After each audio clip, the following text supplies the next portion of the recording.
We've all heard socialism described by the right. You wait in lines for hours, you eat what little nutrients are available, and everyone wears the same thing. Why does socialism sound a lot like Disneyland?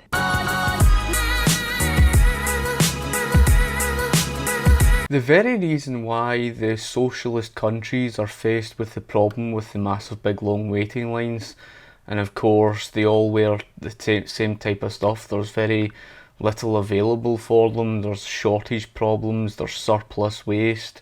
The reason why the Soviet Union in the late 1980s, when they produced more than 3 pairs of shoes, and why there was massive big long waiting lines, is because it didn't meet the taste of the consumer. And it all goes back again to the whole thing on the knowledge problem and the economic calculation problem, and this encompasses what we call the central planning problem. This is why central planning does not work. And it wouldn't even matter if people who do support socialism say, well, I don't support the central planning version of socialism, but this is the problem, because that is a big part of what defines socialism.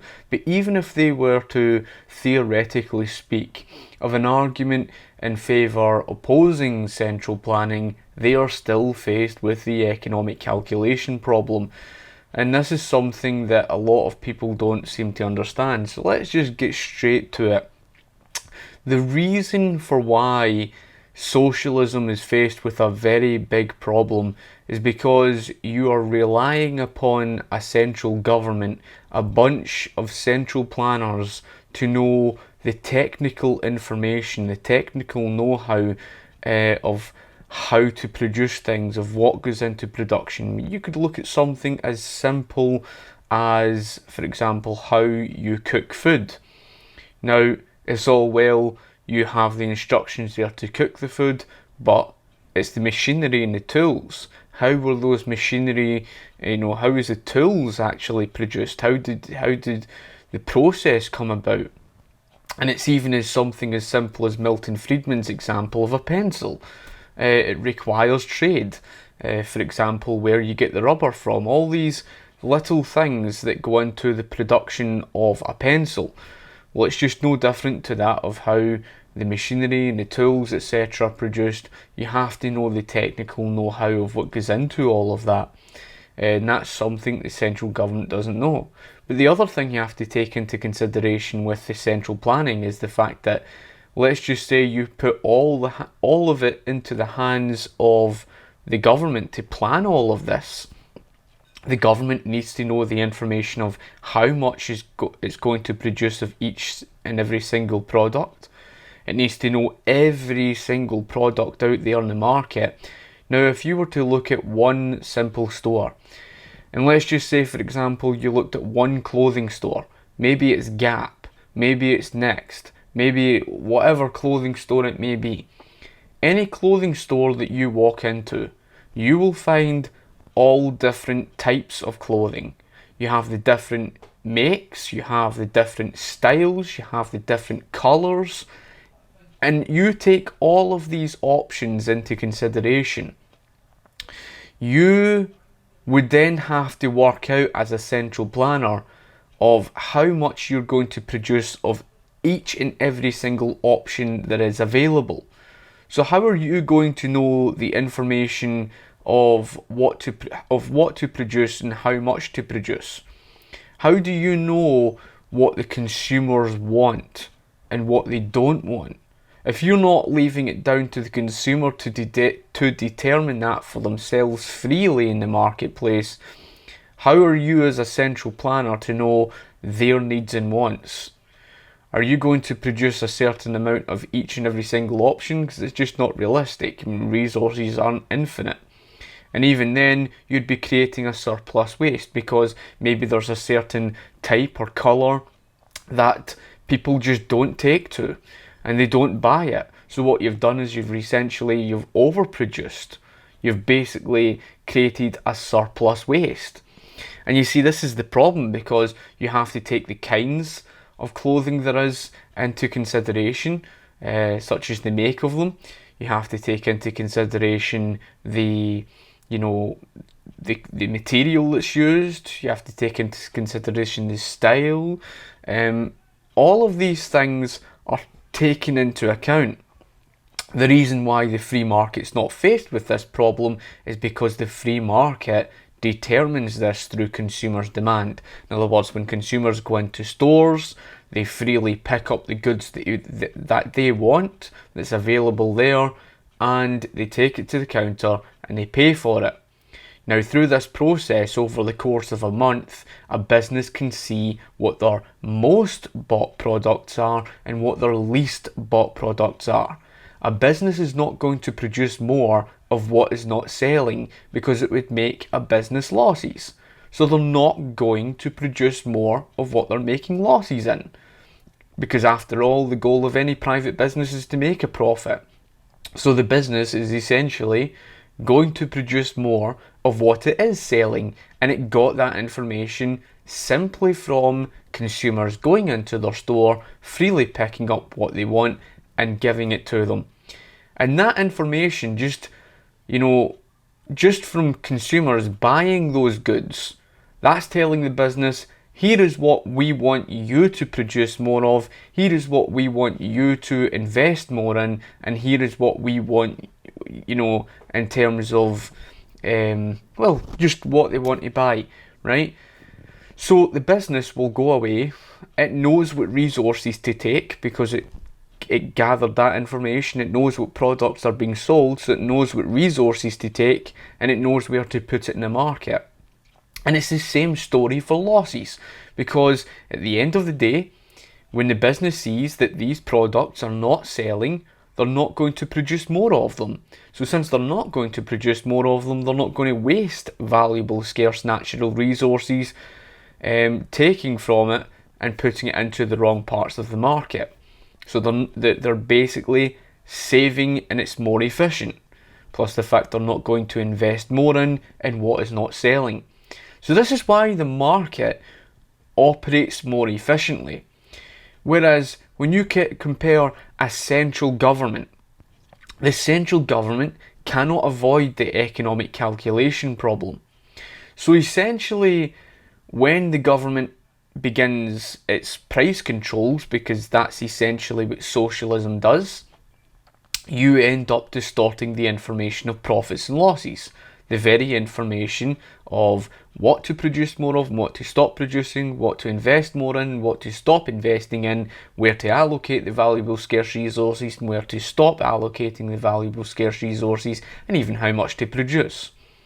So essentially, when the government does it does it through guesswork. Therefore, it ends up overproducing, and you see this very problem in the NHS. You see the misallocation of valuable scarce resources in the NHS. It's why you see the £7.6 billion wasted in the NHS every single year. It's not because of some just fault of the wrong type of managers. It wouldn't matter what type of managers you put in there, because this is the importance of the information of prices. Prices are not an obstacle to getting things that you want. Prices are, of course, signals. They are the most important thing in the whole study of economics. There is nothing of greater importance than the information of prices. So if you do not have the information of market-driven prices, you may as well forget efficiency completely, and this is the reason why socialism's inefficient. It's why it fails. It's why it leads to the shortage problems and the surplus waste. Because government price controls has two things it can do. It can lay on its price ceilings or its price floors. Price ceilings create shortage problems. Price floors create surplus waste. And it's for this reason, through government price controls, when it tries to artificially raise or lower prices above or below the market value, it ends up creating shortage problems and, of course, the surplus waste. So, with the government price controls, you could take a look at, for example, its attempt to, lay on rent controls, because this is the thing. You look at your current market today. The cost of rented housing is through the roof. So whenever socialists see a high price in the market, they do not accept the high price in the market. They think they can control prices. So what the socialist attempts to do, in other words, the central planners, being the government, what socialists attempt to do is they try to control the price. They try to artificially lower the price. Now, this is the problem, because the real price is what the laws of supply and demand determines. In other words, if you have a shortage of something but an extremely high demand of something, then of course it's going to be a high price in the market, because this is what the high price in the market is signifying. Prices are signals. The high price in the market is telling you here is where there's a shortage. So the real way in which you solve this problem is by building more of them and by cutting the demand. In other words, a solution to the housing crisis would be to control immigration, to prevent the flood of how many people are flooding in, to the ratio of what's in demand. So, in other words, you would build more houses so that demand can keep up with supply, right? So that supply can keep up with demand, shall I say. So, this is the problem, because what I meant by the word artificially is that the government sees a high price in the market and it attempts to artificially drive the price down. Now, no matter how much people try to argue with this, you can't argue with consumer behavioural patterns. When the price of something drives up, consumer demand falls. When the price of something falls, consumer demand drives up. You see this in all of your sales strategies. For example, you'll see businesses with clearance sales. You'll see even in Black Friday, when the prices drop, consumer demand just floods out there because they know they're getting a bargain, right? So consumer demand just happens to drive up when the price goes down. So what do you think happens when the government sees a high cost of rented housing and it artificially lowers the price through a price ceiling and sets a maximum price so that the price cannot go above that? That's something I may explain further at another point. But essentially, when the government artificially lowers the price, this further forces consumer demand up, because consumer demand is going to drive up when rented housing goes down in price. And essentially, because the underlying reality of scarcity is still there, the cost just spirals out of control. You see, the government artificially lowering the cost did not change the underlying reality of what that high price in the first place signified. The high price said, here is where there's a shortage. Even if you artificially lower the price, the shortage is still there. The only difference is you've further increased the demand in the area of the shortage. Therefore, the real cost spirals out of control. It is for this reason for why you end up with the shortage problems that you do within Venezuela, such as the food shortage, such as the problem that you saw in New York City, where on August 24th of 2003, they faced a massive blackout. They faced that because of the price ceiling, not because of the power grid. It was the same story with, of course, the problem in Venezuela with the food shortage, even Cuba, even in the likes of the Soviet Union. It's because the government is artificially raising or lowering prices. That's what creates the shortages through the price ceilings, artificially lowering the cost below market value.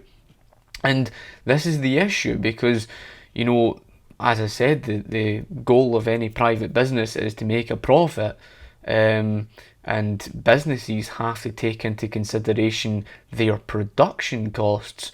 And if you're going to set a price ceiling that's below their production costs, you destroy their incentive to produce more. After all, if your production costs were £100, the business is going to have to sell the product for more than £100, Of course it is, because it costs them £100 to produce, so they're going to have to sell it for more than £100.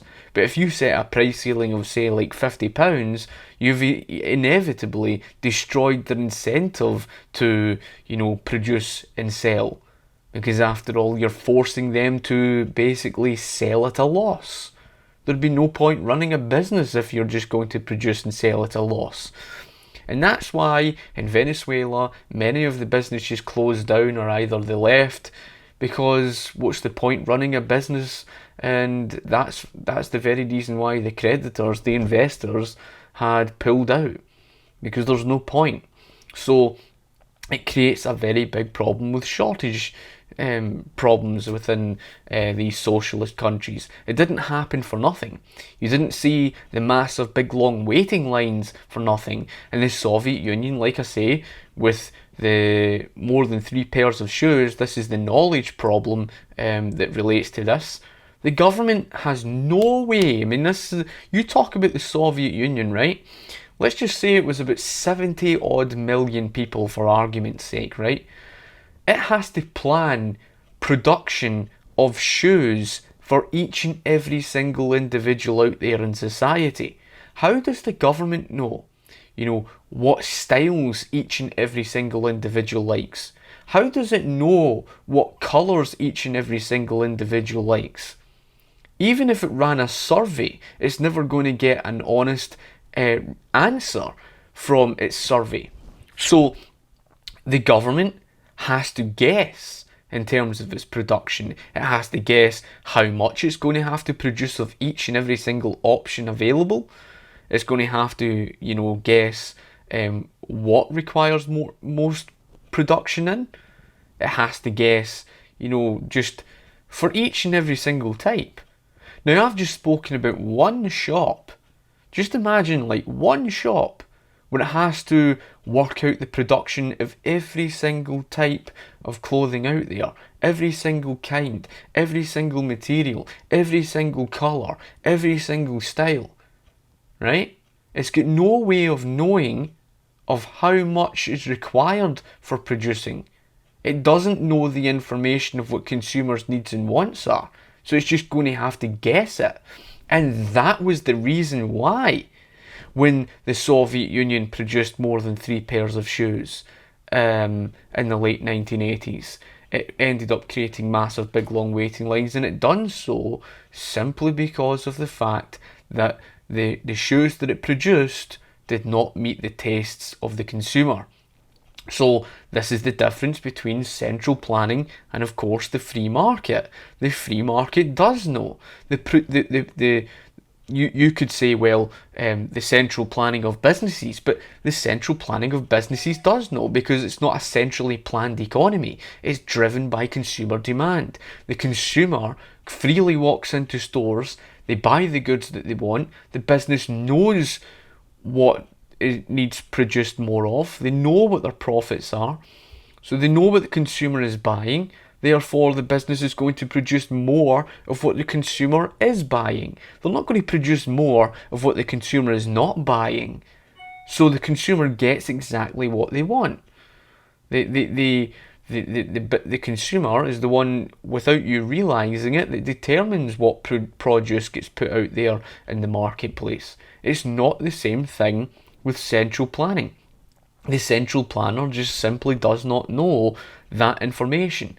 It's too complex. It's far, far too complex. Even if you had superhuman computers to do the calculation, it would still be too complex. It would take them light years just to work out for each and every single option, each and every single colour and style and material, all etc. just for clothes of one store.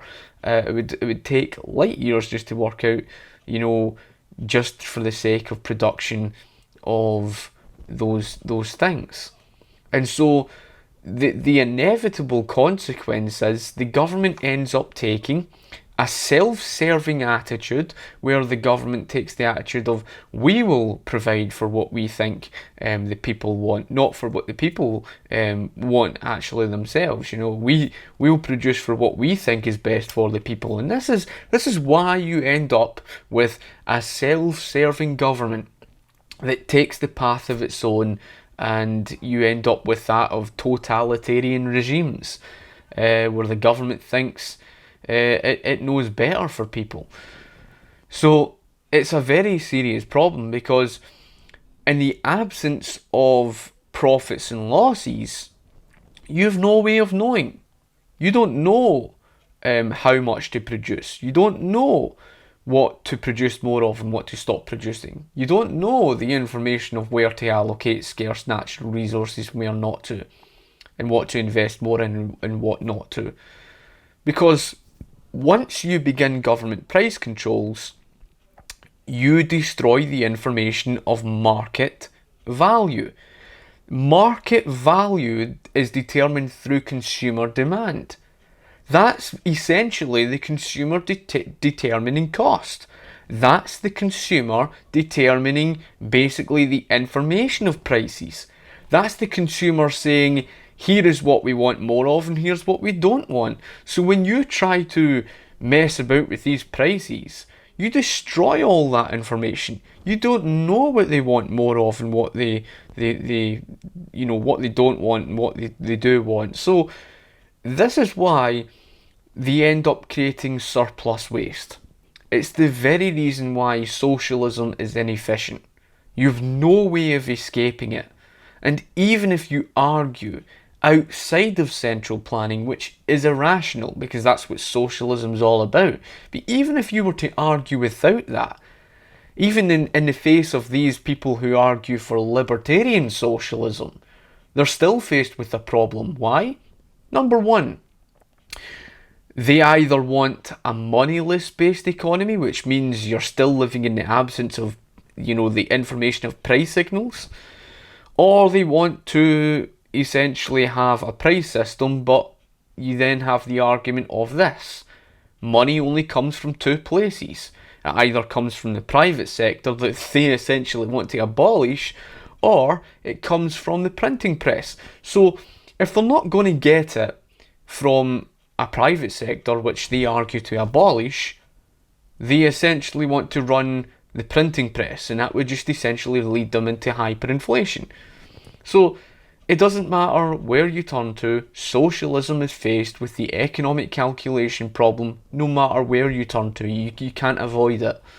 And socialism just so happens to involve the price controls. It doesn't accept market-driven prices. For example, it doesn't accept a market-driven price if there's a high cost of rented housing. It seeks to try and control that and artificially lower the cost, and it leads to catastrophe. It leads to even greater shortage problems. It leads to even greater costs. And this is what we mean by they may have good intentions, but their good intentions lead to dire consequences. It's unavoidable, and it's part and parcel of socialism. So that is the very reason why you see these countries like Venezuela facing the food shortages that they do. You cannot expect a business to have the incentive to produce more when they're producing at a loss. Not unless you're someone who believes that they should just work for 0% wage and just produce for free. What would be the point in that? If that's not exploitation and economic slavery, what is? I mean, that essentially is the definition of exploitation. You're essentially wanting people to work for free. And it's not reality.